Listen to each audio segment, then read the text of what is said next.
Pessoal, estou gravando essa videoaula para falar do tema da quarta semana do volume 5 do PET aí. O tema da quarta semana para vocês e do oitavo ano traz o seguinte assunto: conflitos atuais do contexto latino-americano. Já que a gente está tratando desse tema, né, América Latina, trata no volume 5 aí trata desse tema, né? Essa semana vai falar sobre os conflitos atuais, né? Do continente, e não do continente, sim, da América Latina, né? América Latina composta pelos países da América Central, da América do Sul e o México, né? Tirando os Estados Unidos e Canadá, todos os demais países da América compõem, né, a América Latina. E a América Latina, aí eu vou tratar um pouco, não vou me alongar muito, mas vou tratar um pouco sobre os conflitos em geral, históricos já na América Latina, né? Os países latino-americanos têm por característica, né, a luta dos países latino-americanos, ela é histórica, né?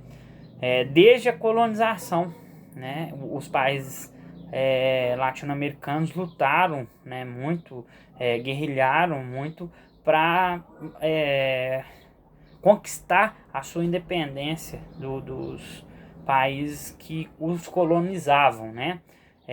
Se a gente pega, por exemplo, o processo de independência do Brasil, não foi tão de luta assim, foi mais por acordos, né? Quem faz o nosso processo de independência é um próprio português, então foi um processo de independência um pouco distinto. Mas se a gente pega os demais países da América do Sul, vários países da América Central, México, a gente vai ver que esses países tiveram que lutar, né, muito para conquistar a independência deles, né, e não mais ser colônias. Então, desde a colonização, vamos dizer assim, existem lutas na América Latina. Então, é um povo que teve que sempre lutar muito, né?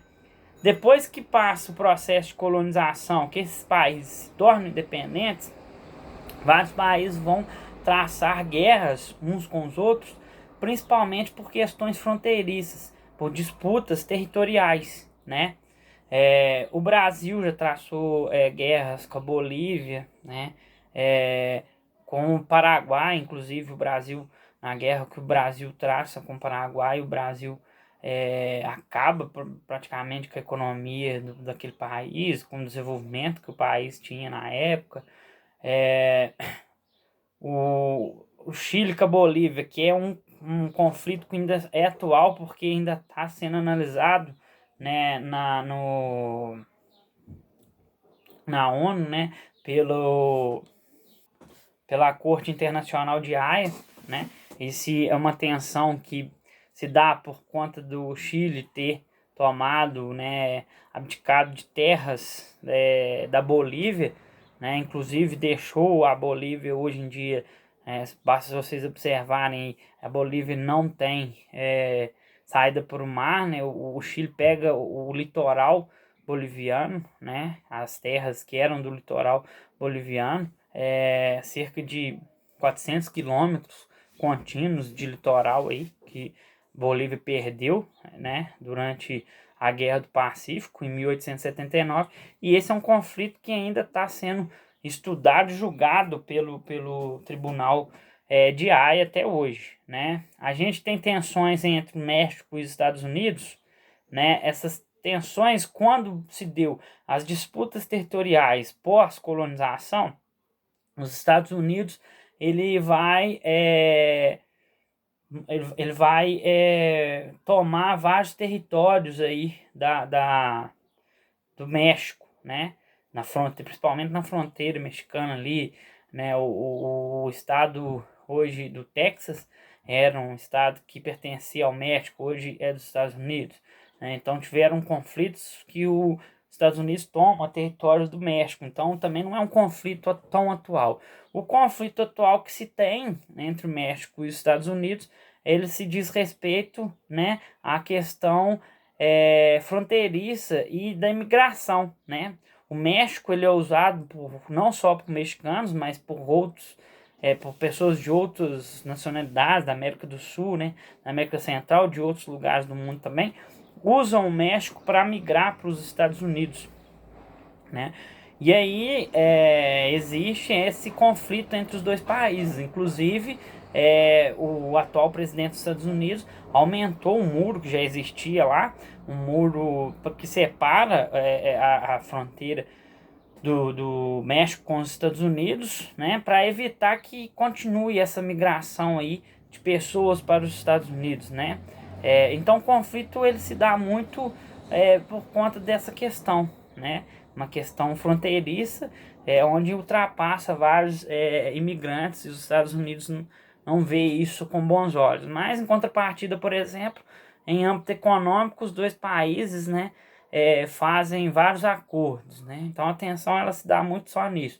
Eles fazem acordos quando convém, obviamente, a parte mais desenvolvida, que no caso é os Estados Unidos. Aqui fala um pouco da questão da Venezuela. A Venezuela vive um conflito interno, ela é governada, né, há anos já pelo movimento chavista, que a gente fala, né, vindos de Hugo Chávez. Hoje não mais ele que comanda, mas é um movimento que é chamado como movimento chavista, né, é um governo um pouco bem ditatorial, e então tem muitos conflitos, né, internos, né, que fazem com o país. Aqui coloca crise econômica na Venezuela. Eu colocaria mais não uma crise econômica, uma crise política, uma guerra civil em si, né, porque e por conta dessas questões políticas, né, porque em termos econômicos, né, a Venezuela ela tem um grande trunfo na mão, que é a produção dela de petróleo. Como um país sozinho, né, tirando os países do Oriente Médio são os maiores produtores de petróleo.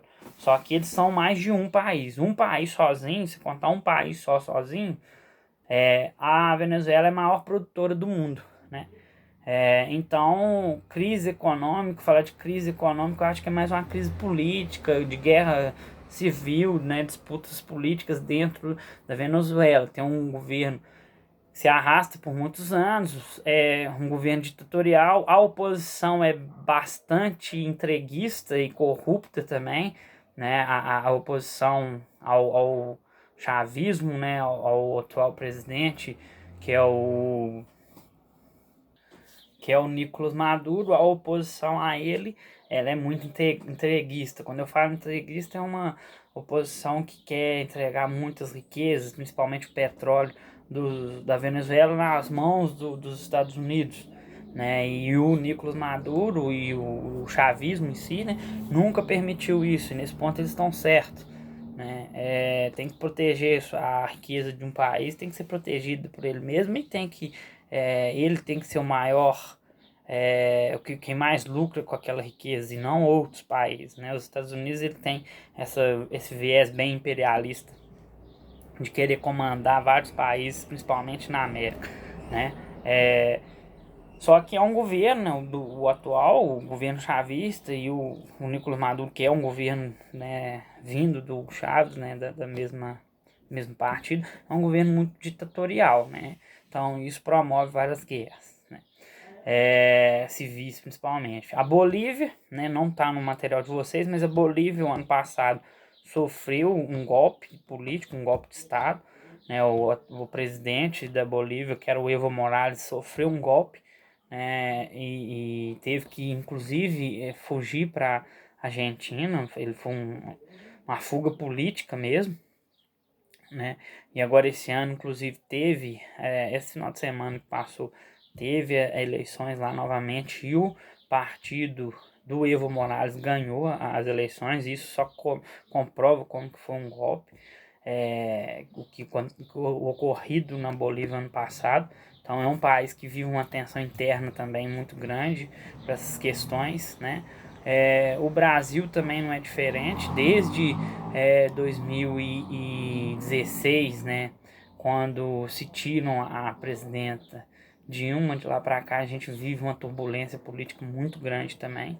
Então a gente não chegou às vias de uma guerra ainda, né, como na Bolívia e na Venezuela, mas a gente vive um período bem conturbado do ponto de vista político aí, né? Então a América Latina ela sempre foi esse palco de várias lutas, né? É um povo que sempre teve que lutar desde a colonização para se tornar independente e depois por disputas territoriais, disputas internas políticas e tudo mais, né? Então são essas as principais disputas, né, que se situam aí dentro dos países que compõem a América Latina, ok? Podem fazer as atividades da semana 4 então aí.